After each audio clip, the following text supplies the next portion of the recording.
Welcome to Beardy, Bruce Lee Central. Hey everybody, it's Birdie here. What's going on, guys? Okay, so good old Chuck Norris. We all know him, we all love him. But I have a feeling you're not going to agree with him on this one, okay? So, good old Chuck has a bizarre theory concerning Bruce Lee's death. So, let's take a listen to what Chuck Norris has to say about Bruce Lee and Bruce Lee's death. Suspect foul play, by any chance? I don't know. I can't even speculate what the situation is. Sitting down. I said, oh, wow, you know, and because I'd never met him. I'd seen him, doing his stuff. And anyway, we kind of nodded at each other, and then I fought and won the championship, and Bruce Lee goes like this here. So I go down there and get off, and we start talking. And he says, don't you live in LA? I says, yes. He says, I do too. So why don't we start training together? I said, okay. So Bruce and I worked out for 2 years together. He taught me a lot of his Chinese techniques, and I showed him a lot of our techniques of kicks and all the stuff here. He believed in only kicking below the waist. And I said, well, that's good, Bruce, except you should be able to kick anywhere. You should be able to put that foot anywhere. And so, so we trained together for 2 years, and he got, as you can tell, he got really good at it.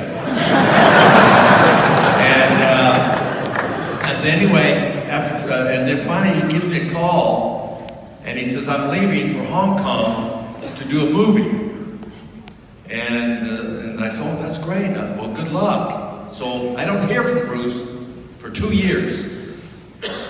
And then out of the blue, he gives me a call. He says, I've done 2 movies in Hong Kong, and they're really successful. He says, I want to do a movie now with a fight scene that's never been done before, and I want you to be my opponent. I go, and I've never done anything like that. I said,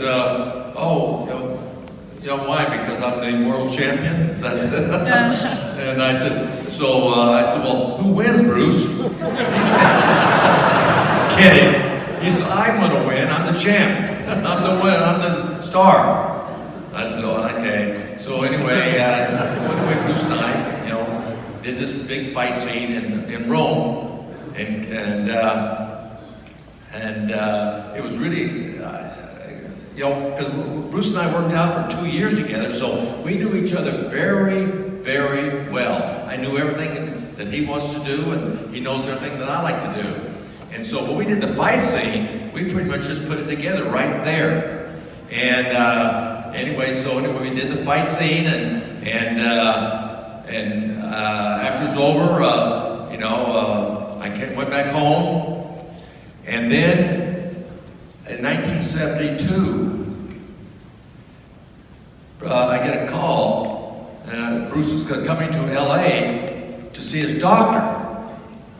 And he says, so he says, let's have lunch. So we do. We have lunch, and he says, I'm going to see the doctor, and because I've got some problems. I'm getting dizzy and passing out.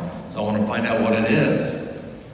So anyway, so he goes to the doctor and does the whole thing. Anyway, after he does, we get back together, and I said, how'd it go? And he says, well, the doctor says, he was 32, he was the same age as me. We were both 32. And he says, the doctor says, I'm like an 18-year-old kid, I said, oh, that's great. And I said, did he tell you why you're falling and doing all the falling and all that stuff? He says, he doesn't know. He says, it could just be anything.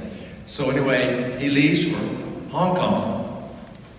And a few months later, he passes away.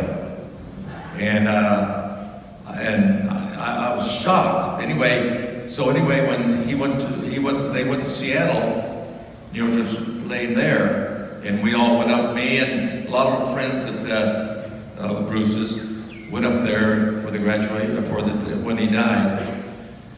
And Linda, his wife, decided to move back to California.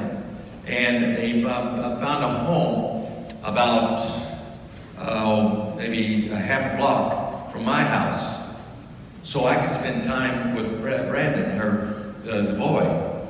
And I did. I spent a lot of time with him, you know, telling him about his dad and all this stuff here. And then, of course, he became a champion, star himself. And then, fortunately, he wound up passing away. But the thing is that Bruce was an incredible guy, and this is, and this time I spent with him, going through this whole thing here, was something I will never forget about. And so this is about Bruce Lee. When I was having dinner with Chuck, I did ask him, I said, if you and Bruce were in a real fight to the death, who would win? And he said, without thinking, he said, Bruce, of course. Right. Nobody could beat him. Okay, so the voice you just heard was the voice of John Ben, the boss from Way of the Dragon. Now, this was a secret recording. He wasn't aware that he was being recorded. So he sat down with Chuck Norris and he asked Chuck Norris, who would win in a real fight between you and Bruce Lee? And Chuck said that Bruce Lee would win that fight. Now, if you ask Chuck Norris today, he would never, ever admit that Bruce Lee would beat him in a fight. Chuck has done hundreds of interviews and he never, ever, ever admits that Bruce Lee would beat him in a real fight. Why? Well, I just don't know. So John Ben and I talked together actually years ago. We had a phone call and I just wanted to get his impressions of Bruce Lee. And he told me that he used to vacation with Bruce Lee. And all of the time that they would hang out together, Bruce Lee would talk about martial arts, and it was only martial arts. He was only thinking about training, exercise, and martial arts. And he also said that Bruce Lee was the fastest and strongest guy he had ever seen. Now, John Ben is 6'4". He's a huge guy, a big guy, and Bruce Lee would push him around like he was nothing. And you even saw that in the movie Way of the Dragon. In fact, I was fighting for the world title, and that's when Bruce was doing the Green Hornet series, and he came back there as a celebrity guest. And after I won the title, the promoter introduced me to Bruce, and so we started talking about our philosophies in the martial arts and so forth. And anyway, we were both staying at the same hotel, the Americana in New York, and we started walking over to the hotel. As we got going up the elevator, I remember Bruce was staying on the 7th floor, and I was on the 9th. As we got to his floor, we were really getting pretty involved into our conversation. So instead of me going up, I stepped out in the hallway with him, and it's like 11:30 at night, and we started working out in the hallway. And next time I looked at my watch, it was 7 o'clock the next morning. And it was amazing because the guy he had so much knowledge and, as you know, on the screen, ability, that it seemed like an hour had gone by as far as us working out and exchanging ideas. So he said, well, when we get back to Los Angeles, why don't we start working out together, which we did. When I got back, we started training together, and then the series was canceled, and he went to Hong Kong to pursue a movie career. When he went to Hong Kong, his first movie, the biggest grossing movie in Asia, before Bruce went over there, was The Sound of Music. It had grossed $2.4 million, which again was the biggest movie ever grossed in the Orient. Bruce did the first movie called The Big Boss, which over here was The Fist of Fury, and that one grossed $3.2 million, which is $800,000 more than The Sound of Music. Then he did The Fist of Fury, which over here was called The Chinese Connection, and that one grossed $4.3 million. And then he called me up and he said he'd like to do a movie with a real good fight scene in the movie. I said, well, the only way we can have a fight scene is if I get to hit you once in a while. And he said, well, yeah, naturally, we'd make it a back and forth type fight. So anyway, that fight scene that you saw took us 5 days to do, and in Asia alone, the movie grossed over $11 million. It's the biggest grossing movie in the history of Asia, and they don't think anything will surpass it for a long time. Then Bruce naturally did Enter the Dragon, which was his last movie, and it was probably the biggest grossing movie as far as martial art movies go. But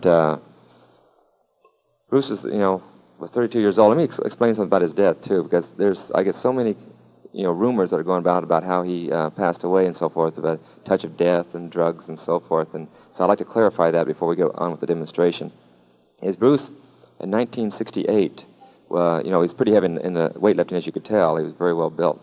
And he was lifting weights one night with 𝘽𝙧𝙪𝙘𝙧, who was a student of his when he was in Los Angeles, playing at UCLA. And he tried to lift too heavy weights, and he ruptured the disc in his back, and he was laid up in the hospital for 3 weeks. In fact, the doctor said that they didn't know if he'd be able to walk again or not. But of course, with a person like Bruce, who's got the drive and determination to achieve anything in life, he was up in about a month, and within 3 months, he was as strong as he ever was. But he had constant back pains from that day on, and he was having to take medication to keep the muscles in the back loose and relaxed. So what happened is that when he was in Hong Kong preparing for his next movie, he was working with a girl named Betty, and who was going to co-star with him, and he got a severe headache. So Betty gave him some antibiotics for the headache, and with the medication he had taken for his back and the medication he had taken for his headache, they reacted to each other and made his brain swell up, and it created an aneurysm, or ruptured blood cells in his brain, and that's actually what happened. So if anyone asks you what happened, you can tell them the true story.